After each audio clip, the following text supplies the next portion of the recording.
Thank you all for joining. Today's session will be hosted by me. I'm Sri, founder and CEO of a company called Rocketlane. And with me, I have Brian Hodges, who's the president and co-founder of nCloud Integrators. We'll start with some quick housekeeping. There is a Q&A tab on your screen. You can see next to chat, polls, Q&A on the right side where it says engagement. You should be able to post any of your questions there, and we'll be taking those questions at the end of the session. And we will be sending you a recording from today's session over email as well. Quick intro, I'm Sri, as I said, founder and CEO of Rocketlane. We are the #1 modern customer-centric PSA and client onboarding platform. This is my second SaaS venture. I love everything to do with customer experience, and I've built SaaS products, SaaS companies over the last decade. Quick intro to Rocketlane. We are a leader on Capterra G2 in the client project delivery space and PSA space. We help you accelerate your time to value, help you execute your PS projects with consistency and transparency, collaboratively with your clients, and help you deliver more profitable outcomes, given you can stay on budget, on time with your projects, and of course, help you with your billable utilization rates as well. I'm going to quickly introduce Brian and turn it over to him to do justice to his background. But Brian is co-founder and CEO of nCloud Integrators. He's also one of our very valued partners for Rocketlane, and he has immense experience building and scaling PS teams. He was last building and scaling the PS team at Informatica all the way to 400 plus team of consultants, and has been through journeys of growing a team, going international with the team, going IPO, going back private, and more, right? And building partner organizations and so on. I'm going to turn it over to Brian to introduce himself and also nCloud as a company. Great. Thanks, Sri, and thanks for having me as part of this call today. And thanks to everybody that's joined. As Sri said, I got to live the dream. The technology dream started with a small startup at Informatica. We had 50 people, I think, when I joined, and got to live that exciting journey from privately held to publicly traded, growth internationally, growth organically, growth through acquisitions. And in my tenure there, running the services team, while it was a dream, there were some times where the dream turned into a nightmare, and I learned a lot of valuable lessons. So hopefully here today, over the next hour or so, I'll be able to share with you some of the ways that I was able to wake up out of those nightmares and solve some of the many challenges that we as services leaders are responsible for. If we could go to the next slide, just a little bit about nCloud Integrators. So after leaving Informatica in 2018, co-founded nCloud Integrators with the specific goal in mind of helping services leaders in whatever post-sale activity you were engaged in, whether it's professional services, customer success, expert services, education services, customer support. This is what we do at nCloud. We help technology companies improve their post-sale activity. So that's who we are, that's who I am, and that's what we do. Sri, if we could go to the next slide, I think we can keep on rolling here. So I'll turn things back over to you, because some things that you guys have done at Rocketlane to help shine a flashlight on this issue. Thank you. So yeah, growth versus profitability, right? I think we've all been in this journey in the last 4 years, 5 years, a ride where there was a huge focus on just growth for a point in time, 2020, 2021, even part of 2022, and then things came crashing down on the tech world, right? We had to go back to focusing on the basics of the business. How can we create a profitable business? How can every team within the organization do justice to their presence and sort of be a profitable entity, contributing towards revenue in the organization. And we've seen that with PS as well. Interestingly, though, this is a survey that is done annually by SPI. This year, Rocketlane was a sponsor for the Professional Services Maturity Benchmark Report from SPI. And one of the key standout points from the survey was that profit margins were down 4% in 2023 for these services teams. And here is something that we've kept hearing from our customers, that despite them increasing their bill rates, the margins are shrinking because the costs are growing as well, right? And there is a lot of competition in the market, which is preventing them from charging their full bill rates. They're having to discount. And people are seeing that, there's bill rates. Typically it used to be that for senior positions, you could charge more, and that's where you make more margins, but that's also under significant pressure now. And lastly, I think maintaining profitability has been very hard for many companies, and they're having to figure out ways in which they can keep their costs more in control. And that's what today is going to be about sharing some of those strategies. But before we go there, I think I just want to share, a lot of PS leaders tell me, hey, today our goals are to focus on time to value or time to launch. And we've seen that change for a lot of people. And if it hasn't changed for you yet, I would say be aware that maybe change is coming, where every company, every PS leader has to change their approach to being from, hey, I'm going to throw resources at the problem and launch our customers faster, to we need to make this PS organization profitable. It needs to sustain itself, right? If not, there's going to be a different path forward where the work goes to external partners who are able to do it a certain way, and the internal teams are going to face reduction in team size potentially. So I would say very important for all of us to focus on margins, utilization, the basics that we all know matters for PS teams.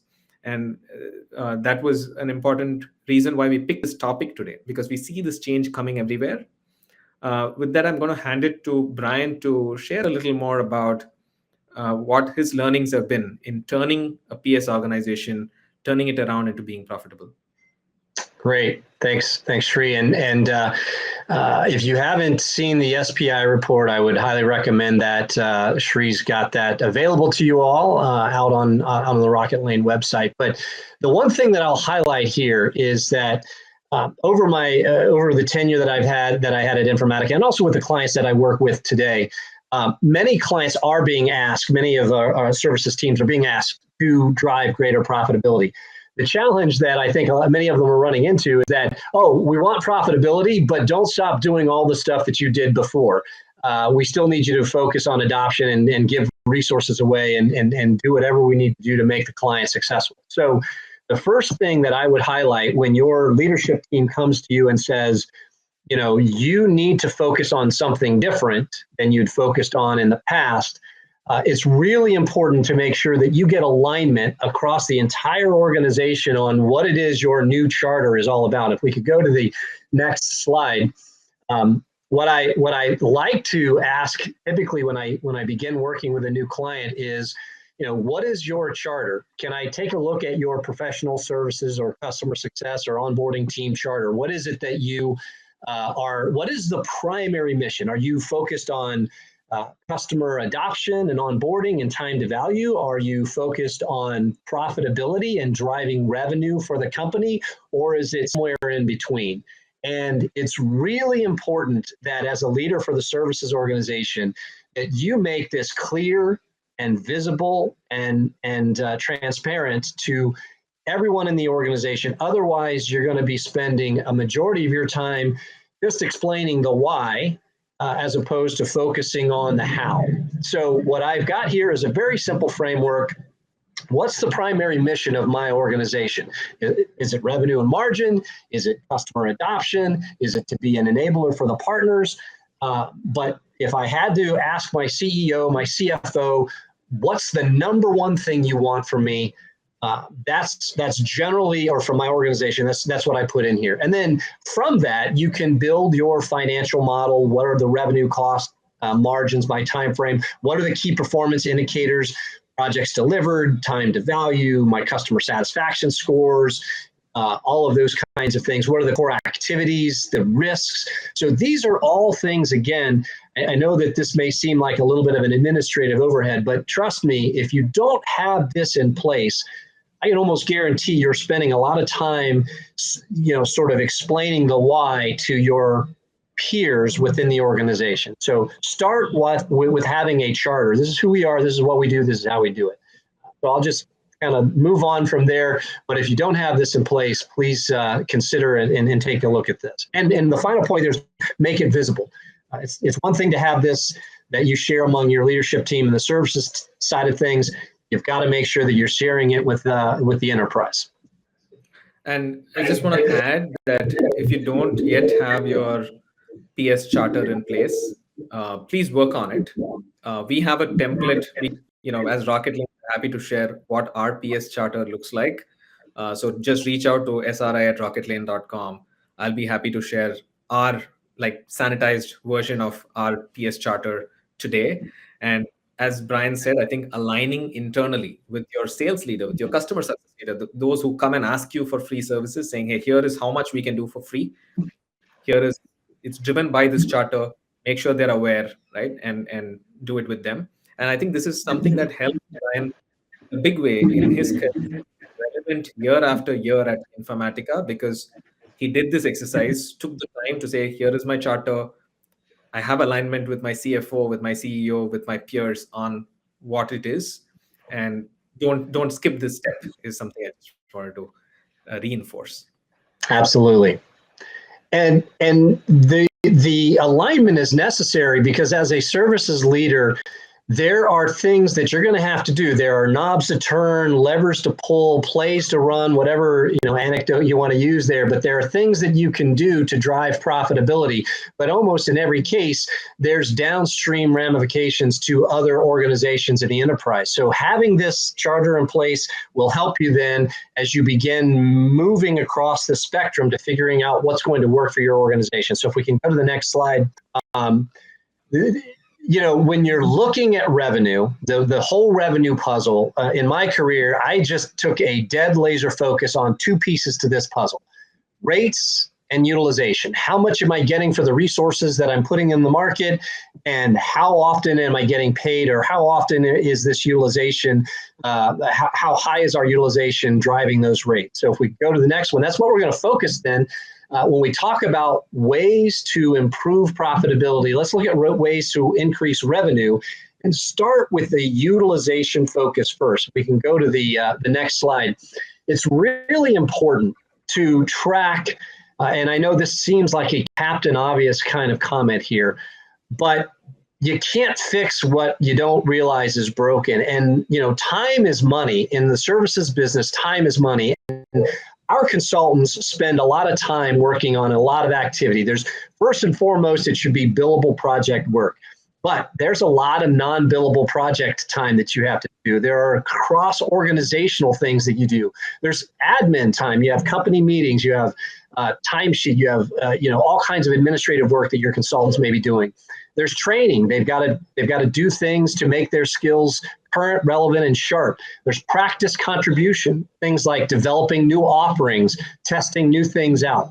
And then, of course, PTO. And there's probably a laundry list of other things. My point with this is whatever system you're using, whether it's Rocketlane or spreadsheets or whatever you're using today, you at a minimum should have these things tracked so that you can do some analytics at some point to understand where to make those adjustments. And I mentioned a moment ago, if you're doing this in spreadsheets, I'm sure you're pulling your hair out because it's really difficult to do data and analytics around spreadsheet content. And the reason that it gets complicated is because there's a balance to be made when you're looking at the time tracking. First of all, how much are my consultants going to be, willing to do? What level of granularity can I count on my consultants to report on a weekly basis? But beyond that, there are a lot of things that you need to consider when it comes to how do we track our time, project complexity, client requirements, internal requirements, billing and invoicing. What level of detail do I need for that? Resource management, if I'm trying to establish how much resource availability I have today versus tomorrow, that'll play into what level of granularity you go into with your time reporting. Project management, how much detail do I need to put into my PMO, my project management office, and what level of granularity do I need in my time tracking to support that? Preferences and practices, again, there's a balance here between how much detail you want and how much your consultants can stomach. So there's always a balance there. But at the end of it, you're going to need to determine for yourself how much data and how much detail do I need to fix any of these levers today and from a historical perspective. So keep those things in mind as you're building out your charge codes, as you're building out the different ways for your clients, your consultants to track their time. If we could go to the next slide. This is why this is important. So this is a snapshot of the information. Now it looks like the data has been changed to here a little bit. This is actually a real world snapshot. I've shared this in presentations that I've given in the past. And what's important about the timing, these dates have been changed, but the timing is, this actually was a snapshot from 2014 through 2015 at Informatica. And as Sri was saying, and we talked about earlier, getting alignment from your leadership team on what is the purpose of my services organization. When we went from being publicly traded to be privately held, I was given a very, very different charter. You need to increase your revenue and you need to increase your margin in a significant way over the next 8 quarters. And so what I'm showing you here is a real world snapshot of what our data looked like in that time frame. And so having the level of granularity on my consultant's timesheet, you can see we had an enormous amount of giveaway hours at the beginning of this time frame. And as we turned the knobs and pulled the levers, some of which I'm going to be talking about on this call here, you can see those giveaway hours began to go down. Now, some of them spiked a little bit in some frames here, and there's some reasoning for that. But you can see the green line is a direct impact of the profitability by getting control of and reining in the free and the giveaway hours, whether it was to sales, R&D, GCS, and PS, professional services. The largest part of the giveaway next to the sales is PS, and that was giveaway because we weren't efficient in some of the things we were doing, which is what I'll talk about in some of the plays here today. So this is real world stuff, and it does have an impact on your margin. It had a huge impact on our margin. So thinking about utilization first, one thing that's probably common to you today, if you've got a customer success and professional services organization that work closely together, there's probably an opportunity to create some shared services, not just between those two organizations, but shared services where you've got consultants that are delivering projects, but may also be able to deliver things like TAM.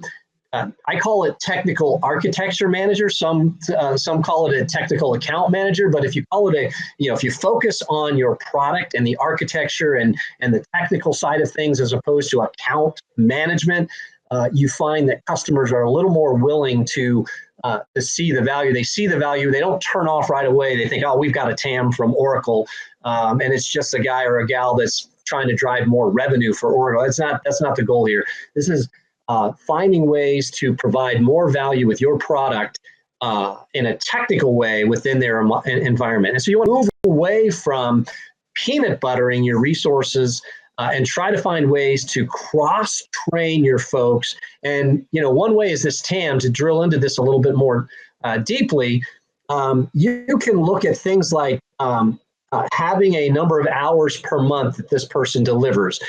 They address a certain number of challenges or tickets, or they do use case optimization where your TAM goes in and aligns with your latest capabilities and makes sure that your clients are using those capabilities, and it's saving them money and it's giving them the value they were looking for. Now, there's a thing to be careful with here, because one thing is to have a TAM offering, and if you don't have one today, I would highly encourage you to explore this possibility, because clients are looking for help today in administering, depending on your product, depending on your platform.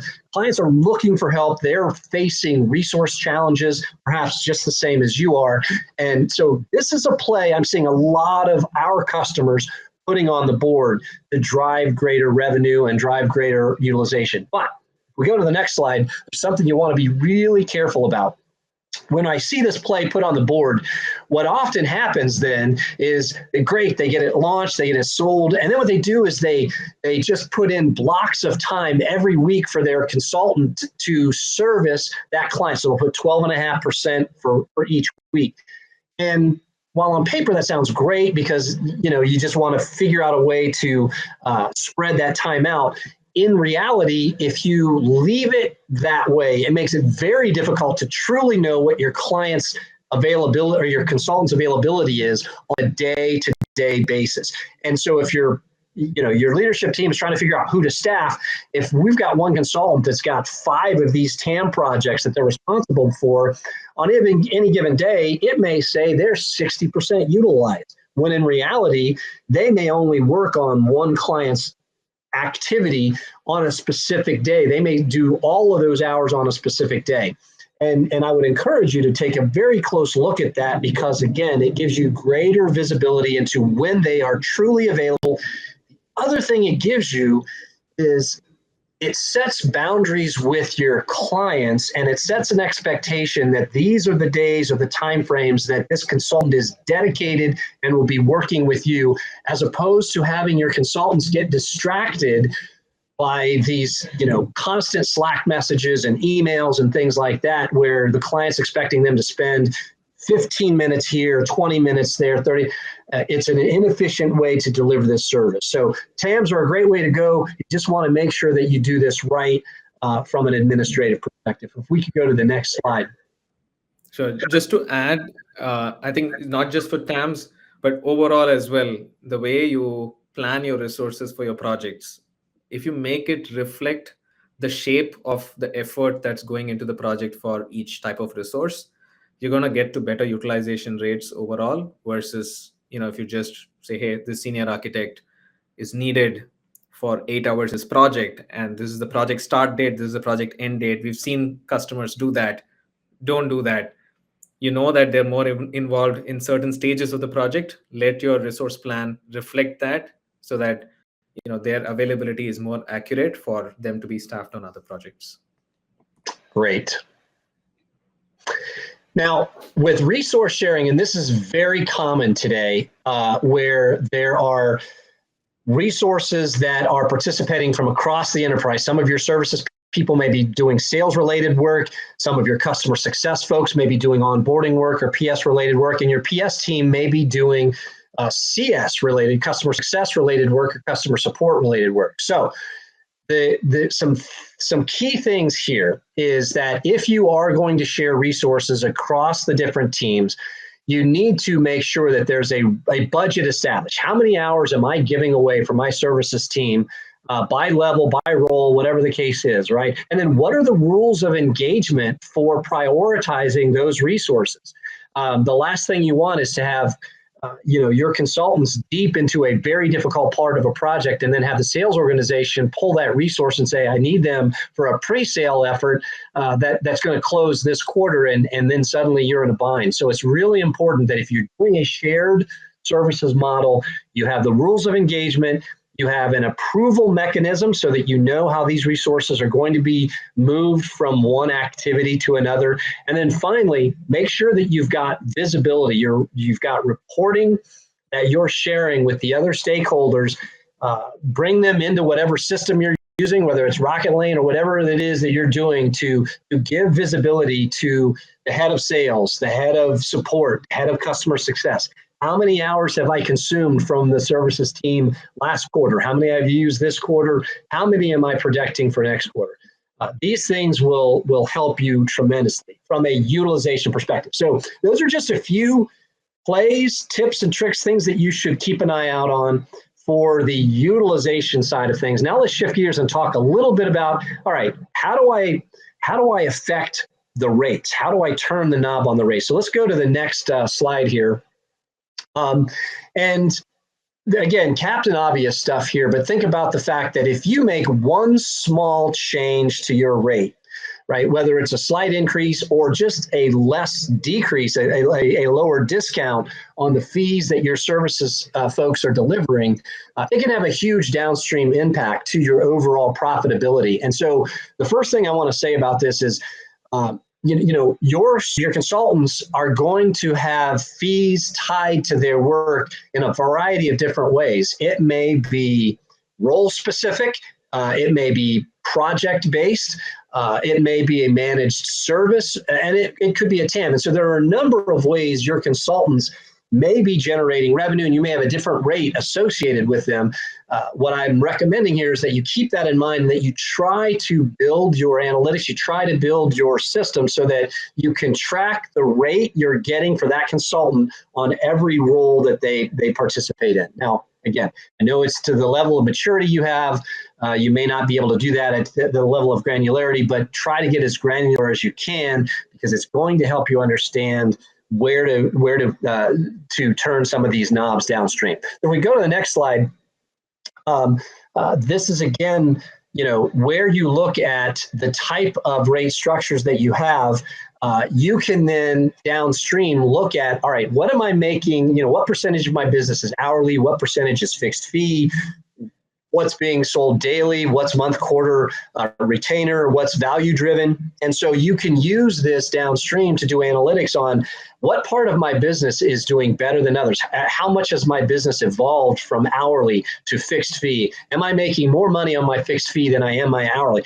All of these metrics will give you greater understanding of how to twist and turn these knobs and levers to maximize your margin. If we go to the next slide, I think we've got some other things that you want to think about as far as managing the rates. So the big thing that I found, or one of the biggest, is discounting. Oftentimes we're asked to give services away or discount them deeply in order to win the deal. And that's just a part of life. As a service organization, you're going to be asked to do that.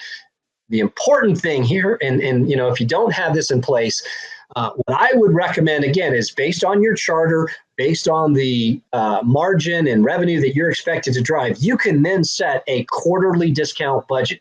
You can create an approval mechanism so that you're not surprised by a deal that gets sold and suddenly you're just told, hey, we gave this deal away. You're going to deliver $50,000 of free services. Establish a deal desk-like function that looks at anything significant that's going to tie your services team up to make sure that nothing gets past the goalie here and that you're not forced to deliver something that's going to impact your margins. And then finally, again, this is so key. If you provide reporting and visibility to all the stakeholders, they can see how much you've done to support the business and how much it's impacted your organization. If we could go to the next slide. Yeah, it's just a couple of comments on this. One is based on my learning from none other than Brian himself on something that they found at Informatica, right? Like one of the things he called out was when you do your analysis, you're going to find some patterns, and that can inform a critical change that brings your margins back on track. And the example over here was how they found that for short projects, that's where their margins were low. And so if you say, hey, I'm going to have a higher rate on my short-term projects, that one change resulted in better margins overall. And just an idea that came from a customer recently on, when Brian talked about sales and CS having those discounting budgets, they actually almost run a Shark Tank like panel within the company where when there are deals that are competing for this budget, you have the CSMs or the sales folks come and pitch to a panel comprising of the CRO, the CCO, etc., saying, hey, here is why my client deserves to get this particular services discount. And then when it's A versus B, you're going to make a better judgment call on doing it versus giving everyone the discount that they ask for. And you take it seriously, right? You take the whole budget for discounting seriously when it is truly limited to a certain size, and you're not just saying here is the budget but then going overboard every quarter. It's a great idea. Shark Tank at your company. It may be the catalyst for some very interesting conversations. But to Sri's point from a moment ago, the challenge with short-term engagement, again, probably Captain Obvious here, but if you've got a consultant that's needed for just a week's worth of time, they've got a specialized skill. The amount of time and energy and effort that goes into that statement of work, that goes into getting that project set up, that gets into scheduling that consultant, and the client changes the timeline, and you got to move the consultant's time around. Short-term engagements are extremely taxing. There's as much effort and focus that goes into setting up and delivering a short-term engagement as there is a long-term engagement. And what we did when we did the analysis, we found that a huge number of our overall portfolio of projects were short-term engagements. And that was creating a lot of difficulty with maximizing our utilization. So we just made the choice. If you want a consultant for a week or 2 weeks, we're putting a premium on that. We're going to say this is the charge rate, and it was significantly higher. Now I know that this is a pretty common thing. That, well, of course, Brian, if you're going to have a large project, you can discount the rates a little more. But I mean, lean into this and say, look, if you just want a week's worth of time, and I'm going to put all this effort in from a services perspective, I'm charging a premium. And we've got a small example here. We've got an example. You can lean into this even further if you want to encourage longer term engagements, or at least to recoup some of that lost utilization and lost admin you're going to have by having to send somebody out for a week or 2 weeks or a couple of days, whatever it might be. The other thing that I'm seeing more and more around this, as far as maximizing utilization, is being able and improving the rates, is the profitability of your projects, is being able to leverage resources that you may have in a region that's a little more cost effective. Now, I know that there may be folks in this audience that aren't at this scale, but if you do have an ability to bring resources in from a lower cost region, this is a play that I'm seeing a lot today. And here's the challenge to this play. Many times, if you have resources that are available in regions that cost less, there's often also a tendency for that region to try to hold on to those resources to deliver for their geography first, as opposed to having them available for global delivery. And the point I would make here, and the play I would run, is if you are running this, you're probably able to get the data to look at how often are these resources being leveraged in the geography where their resources are residing versus the global geography where I can bring those lower rates to a much better profitability with some of my other projects. So again, it may not be relevant for some folks on the call, but if you are doing regional sourcing from parts around the world, zero in on that, because I can guarantee you've probably got some local, some local skills being kept local as opposed to being shared globally. And then the other way that this goes again back to the sophistication level and whether you are working with a sales team that's dedicated to professional services or a sales team that is dedicated to the product and then thinks of professional services as kind of a side note.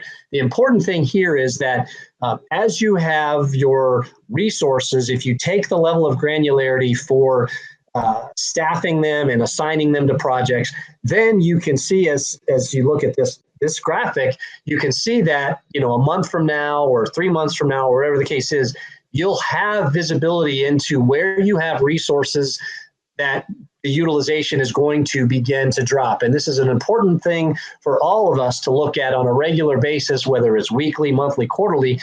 Where do I have softness in my forecasted utilization? And then can I put some incentives with our sales organization to focus on those roles and maybe offer a slightly higher discount to absorb some of this realization or utilization that I see that's coming available here.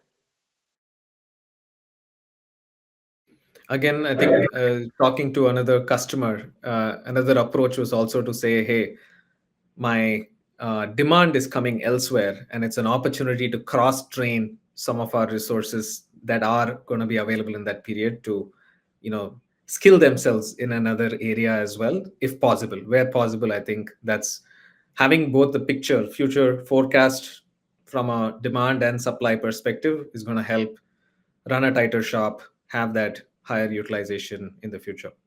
Great. And one thing I'll add to that, and then you're going to see it here in just a minute, is that swapping resources, I know it's not always easy to do, but some of the things that we're about to talk to as far as efficiency in your project delivery and the methodology that you follow will help facilitate that resource swapping process. So let's shift gears now. We've talked about a lot, and I know we've got limited time here, and I got to be careful about how much detail I go into each of these. You can tell that I'm pretty excited about this stuff because it's exciting to me. I know there are ways that you can improve your practice profitability. But we've talked about the revenue side. From a profitability perspective, it's pretty simple. You take your revenue, you subtract your cost. That's where you get your profit. Now, if we drill into that a little bit deeper with the next slide. Similar to the, I'm sorry, actually go back to that if you could. So we're talking about a lot today, and I've talked about revenue. We're going to talk about profitability through cost. I'm going to be doing an ongoing webinar series that will focus on, we'll do a deep dive into some of these different topics over the next few months. But so before I go into this next session, what we like to do is run a little bit of a poll to see, what part of this whole professional service conundrum is most pressing to the folks in the audience here today? Is it revenue, finding ways to generate more revenue through higher rates or higher utilization? Or is it managing costs, finding ways to get more efficient with my resources, finding ways to drive down the cost of my services business to drive greater margin? So I don't know, Sri, what sort of polling mechanism we have here, but just get feedback from the team either through chat or whatever it is. Let us know what's the most pressing thing for you today. So two things here, folks. If there are specific topics around revenue, cost, utilization, etc., that you want to deep dive into, type it in the chat, and we're going to take note of all the answers flowing in. So do type in the chat. And then we are running a poll about essentially, would you be interested in a more deep dive consulting session with Brian? So you have ability to go in and vote under polls to say you're interested in taking a session with Brian. So go in and give your votes over there as well.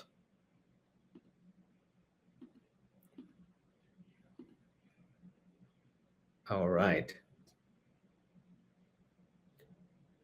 I don't see anyone typing in the chat. Folks, if there's any area where you want to deep dive based on what you heard already, go ahead and type it in the chat. We'll keep a tab on it for the next few minutes. So don't worry about doing it instantly, but we'd like to see where you want to hear more about.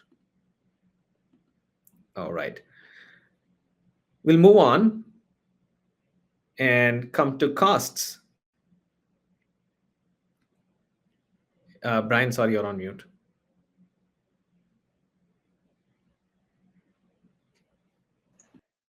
There we go. I don't know why I went on mute magically, but I'm back. So the puzzle here, then, we've talked about revenue, and now let's talk about cost. And there are two things that I typically focus on when it comes to cost. How efficient am I?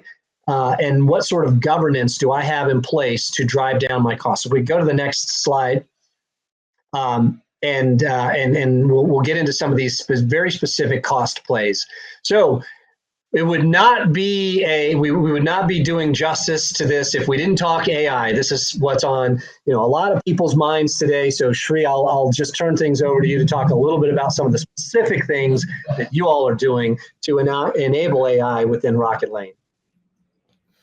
Right. And as Brian said, I think when it comes to efficiency, the one thing staring at us today is how can we leverage AI better in all of our teams. One of the areas we are investing into, which, if you're customers of Rocketlane, this is going to hit you soon. But if not, you may have other ways to get some of this as well today, is, of course, the conversational AI front.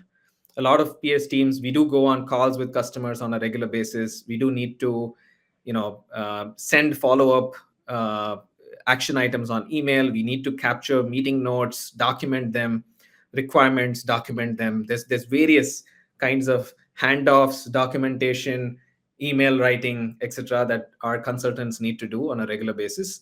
And taking advantage of the conversational AI that's available today to summarize key decisions made or upcoming action items, etc., is a great place to invest into to make your teams more productive. We are excited that we are bringing this into the product itself, where the documents, email templates, etc., and Rocketlane are going to have those AI placeholders that you can pull from a meeting. And then there is AI in operations. So how are you investing in tooling, in systems that are enabling you to be on top of your delivery operations in a easier way, right? A good example is, we introduced Resource AI late last year, where whether you want to staff up a project based on balancing on your team, or you want to maximize margins from a certain project, you can choose which option. And then AI is going to do a few things. One, it's going to show you, here's the team that is the best fit team from a margin maximization perspective. And here is the forecasted revenue, cost, and profit if you staff it this way, and allow you to make some changes, see what that's going to look like, and then confirm that this is the team you want to go ahead with. So use capabilities like this, right? Like whether it's for forecasting profits or for staffing the right team, use AI in your operation side. And then there is also AI in insights. And what we mean by that is being able to analyze and derive patterns from your data. And I think, again, something which Brian had a great example he was sharing at TSIA, which was about saying, hey, take the data from your system like Rocketlane. Can you feed it into ChatGPT and find patterns from it that tell you, things that you may not have noticed yourself, like, hey, what kind of projects did you see more profitability on? Which resources are more profitable for you, etc. You're able to derive all of that insights and patterns across projects that you're executing on quarter, using AI to your advantage.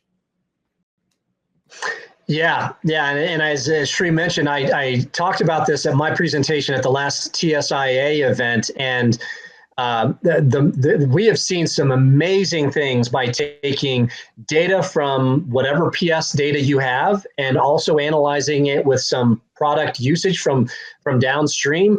And you don't need a team of hundreds of data scientists. You can leverage some of the new capabilities of GPT or some of the other analytics tools out there to really zero in on what actions did I take during the onboarding, or what impact did my services team have on downstream adoption from our customers. So that's a whole webinar in and of itself, but I will just again encourage you that if you haven't looked at it yet, that's definitely something to lean into. Now, as far as project efficiency goes, the number one thing that I will always come back to is, what sort of methodology do you have for your consultants to follow for the work that they are doing?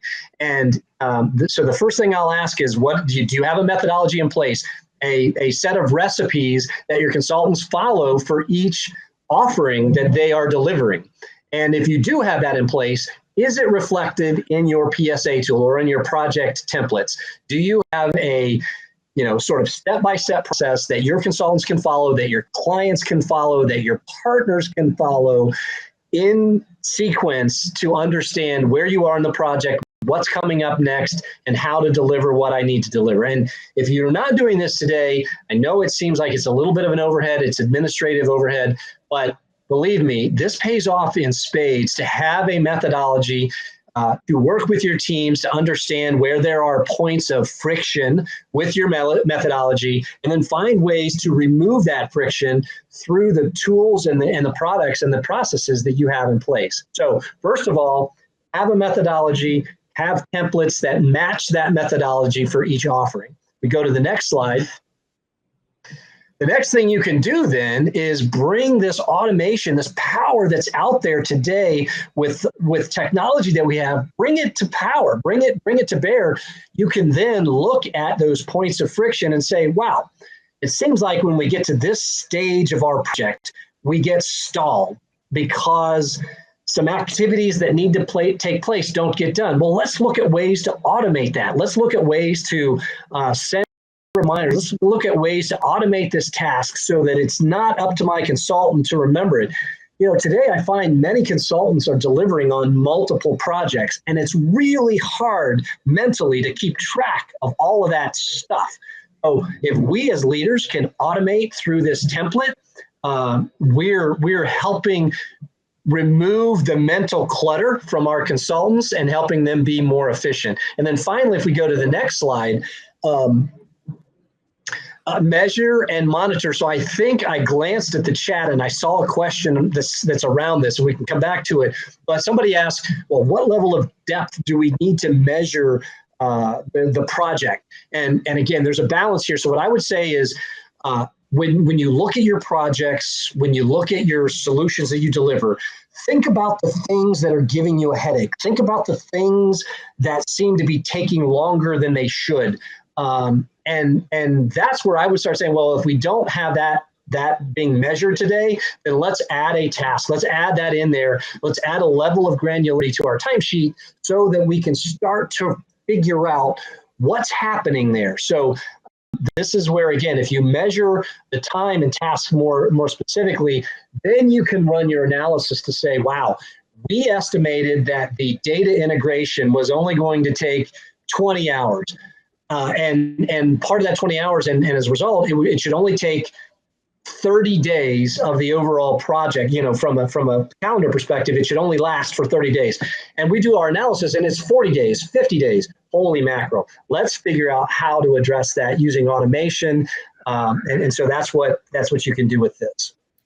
A quick comment to add. I think, when we say standardize, bring the methodology, automate, they're truly capabilities that we all could be using today. And I've seen, folks like nCloud actually do a great job of it in their own Rocketlane instance, as an example, where every email that you need to send out at different points in time, there is a template for it. One that brings down the inertia on the team member to do it in a timely manner, but it also makes sure that they're not spending cycles on getting the basics done. They have everything set up for them, and it's also about not just those templates. It's also about early warnings, because if you leave it to a consultant to raise their hand and say, I have a problem with this project, they're not going to do it till it's too late. If you want to catch it early, it should be something that is more systemic, that's codified in your PSA, for example, to ensure that, hey, critical milestone slipped by 1 day, XYZ needs to happen. That's on the consultant. Slipped by 3 days, their manager needs to be notified. Here's what they should do. Slipped by 6 days, maybe the director needs to get in and do the job of holding team members internally, externally, partner, customer, wherever, accountable, and figuring out how to bring this back on track. Right? It usually needs that exec sponsor level connection to bring things back on track. Great. Love the fireworks in the background. Very appropriate from a timing perspective. I haven't had any fireworks yet, so I don't know if it means that I haven't said anything that's firework worthy, but loved that little click back there. But anyway, part of the reason that you want to, one of the things that you can accomplish with this, and this is I'll bet there are people on this call right now that are saying, man, my projects would go so much faster if my clients would just keep up with my consultants, if they would just do the tasks that they're supposed to do. Well, that's part of what we can do with our methodology is increase our client accountability. And so there are some things here that you can do, just from general hygiene. So first, execute this kickoff with all of the stakeholders to make sure that there's clarity on when they're supposed to have their deliverables and what those are supposed to be and what the dependencies are for the overall project. So if we go to the next slide, there are some real world examples as you can see with this, identifying client deliverables. Oftentimes, when I'm working with a customer on this, they'll say, we tried to do this, but our clients just keep telling us that they oh, I'm sorry, I forgot, or I didn't realize that this was coming up. If you have your clients brought into your project through a portal or some other way that you're tracking the steps of the project, there's no reason that they're not having visibility. They don't have visibility into what they're supposed to do, when they're supposed to do it. And so, we encourage our consultants to put this stuff into our project plans, into the templates, and then every status meeting, we talk about, client deliverables, when they're due, are they on time, are they delayed, are there any questions, what can we do? So have those visible, have them reminded early and often. If we could go to the next slide, we talk a little bit about, institutionalizing that portal.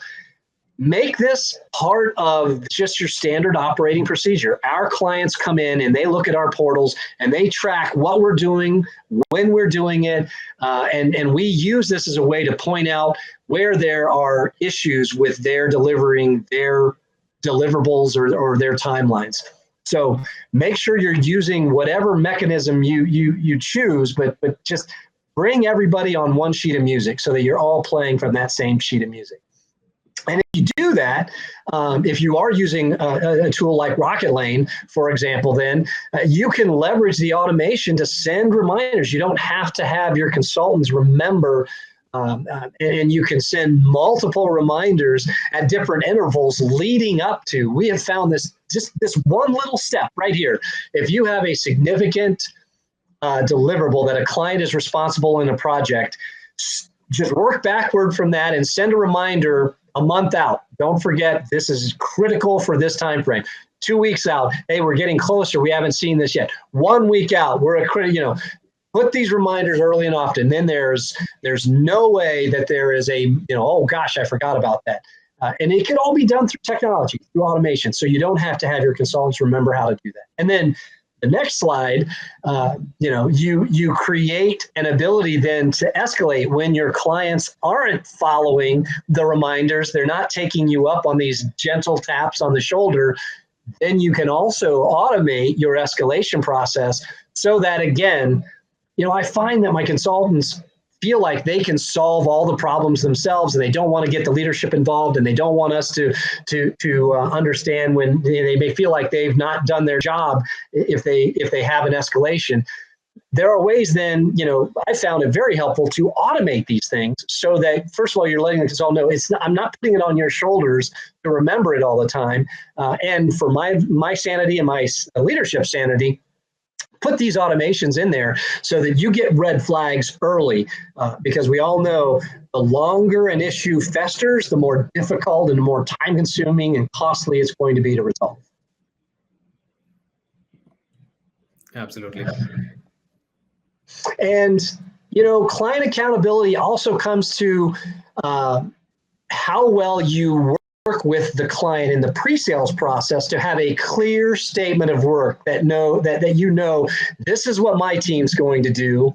This is what you're going to do. This is what the intakes are going to be. And this is how we're going to address issues as they come along. I would even encourage you to put into your statements of work, we're going to use this portal as a way to track. Just make it clear to all stakeholders from the beginning to the end how you're going to govern and how you're going to manage this so that there's no ambiguity, beginning even from the statement of work, who's going to do what and when, and you've got reminders along the way. And I think when you bring that right intensity into the engagement by doing all of this in like a perfect way, right? You're putting the energy into each of these aspects, the customer knows how serious you are with your management of the work. They tend to mirror that intensity back as well. So I think it's a great thing to codify everything, to have those systems, to use like proper systems, even showcase to them, hey, here is how we are going to do our governance. Here is how we will escalate, and it's not us, it's the system that's going to escalate, so that it's not no ill feelings from the customer towards the consultant who's working that project. Instead, we told you at the beginning of the project, here's how it's going to work out. So your expectations are clear, expectations are set, everyone knows the way you're going to work together. If you have a new change coming up, the scope needs to evolve, that there is going to be a process around it, so that you're not eating the cost of that scope change. So the more hygiene you have in your processes, it's easier for the customer to understand and work with you on it. So Sri, as I suspected, we are getting very low on time and just have a few minutes left. So again, governance and automations, ways to track and to manage this through the use of automations. If you're not doing it today, you really should look for ways to do this. We can go to the next slide. Just quick plug here. Again, if you've captured the data, if you know what you're giving away to sales, you know what you're giving to customer success, you know what you're giving to support, go to your CFO and say, if you're asking me to drive better margins, make sure that I'm getting credit for all of this work that I'm doing. So make sure that your services team is being properly accounted for the time that you're spending doing other things. Next slide here. We don't have a lot of time to go into this, so this probably will be one of the webinars we follow up with, but leverage the partner ecosystem. There are ways that you can expand your delivery capability through the partner ecosystem. And the nice thing about Rocketlane, if you go to the next slide, or whatever you're doing here, if you're using a portal, you're using a centralized project visibility mechanism, you can bring the partner, you can bring the customer, and you can bring your team and all the stakeholders into that same project management capability, so that everybody's aligned and staying on the same page. So if you're not looking at it, look at a partner ecosystem, and then once you get an ecosystem in place, find a way to bring everybody together through the systems that you have available. I think we're out of time. We're getting very close to it. So again, we've covered a ton of stuff in a very short period of time. You can tell, I hope, that I love this stuff. It's super exciting and fun for me. I know many of you are probably struggling right now, or possibly struggling with some of this. I love to connect with folks in the industry, so I'm willing to offer, I'll just call it a free audit, just a couple of hours of my time. If there's something I've talked about that you're saying, hey man, I'd like to dig into this a little bit with you. Not a sales pitch. I won't push for those to be billable hours for myself. I'm just looking for a way to help wherever I can, and I'm willing to give an audit and help with that. The other thing I'll highlight is I'm going to be doing an ongoing webinar series. August 15th is the next one. Stay tuned for some details on that so that you can attend that if you're interested. And likewise, folks, a lot of what we covered are things you can accomplish in Rocketlane. So if you're interested in learning how to set it up, reach out to us. If you're a customer, to your CSM. If you're, still, wanting to check out the tool, you can start a free trial right on rocketlane.com. With that, I know we have very little time for Q&A. We'll try to take a couple of questions, but we're going to guarantee that we send you answers to all the questions over email. We're going to put together a document and share answers to the questions. I know there's a lot of questions that have come in. So thank you for all the questions. Sorry we're out of time, but we'll take a couple of questions here. I'll start from top. Question from Srini. What's a good billable utilization target? It's great. That's a great question. So first of all, you have to have an acceptance of what are we using for the numerator and what are we using for the denominator. So it's really important to make sure that when you're comparing utilization numbers, you want to make sure that you know what are we using for the denominator? And are we using 2040 for the number of hours that are available in a year? Is it 2080? Is it 2040? So I always say, before I answer the question, what's a good utilization rate? I got to start with, well, how are you calculating utilization? So start with that. Now, if you're using 2040, if you're using the 2040 or 2080, then I would say somewhere in the, kind of in the 60 to 70% range. Again, if you're using 2040 or 2080. If you're using something smaller than that, if you are already taking out the holidays, if you're taking out PTO, if you're taking other stuff out, then the utilization rate should be higher because you've already accounted for those other things. So that's always important. Make sure that it's really crazy to ask for a utilization rate without knowing the formula that's being used to calculate it. Thank you. I think the next is a very important question. If you're in an embedded services organization, PS within software or product company, I can preach the value of PS until I'm blue in the face, but services are always the first to get discounted. Can you please share your thoughts on showing value to teams and prospects? Yes, so fantastic. So a couple of things on this. First of all, with your client communication, so I talked about client accountability, but we didn't talk about client communications. One of the things that we try to do is we leverage surveys, customer satisfaction surveys, customer checkpoints that we automate. We get thumbs up, thumbs down. We try to make it as impactful as possible, but also make it less intrusive when it comes to, we all get surveyed to death. So if you do this right, you can automate the process and you can capture the value throughout your services engagement. You train your services team to be on the lookout, to think about what value am I driving specifically, asking questions of your customers about the specific value that you're driving, and then document that, keep that stored within your project templates, and that gives you things that you can take downstream. Now, I will say this other quick thing. I know I'm out of time on this, but at Informatica, one of the things that we did was when we instituted the TAM process, I also then worked with our sales organization. This comes to bringing the data together. And I did an evaluation to say, if we have a TAM involved, what's the annual spend for this client from a software perspective? And we were able to show, now again, there's a lot of debate between causality and that sort of thing.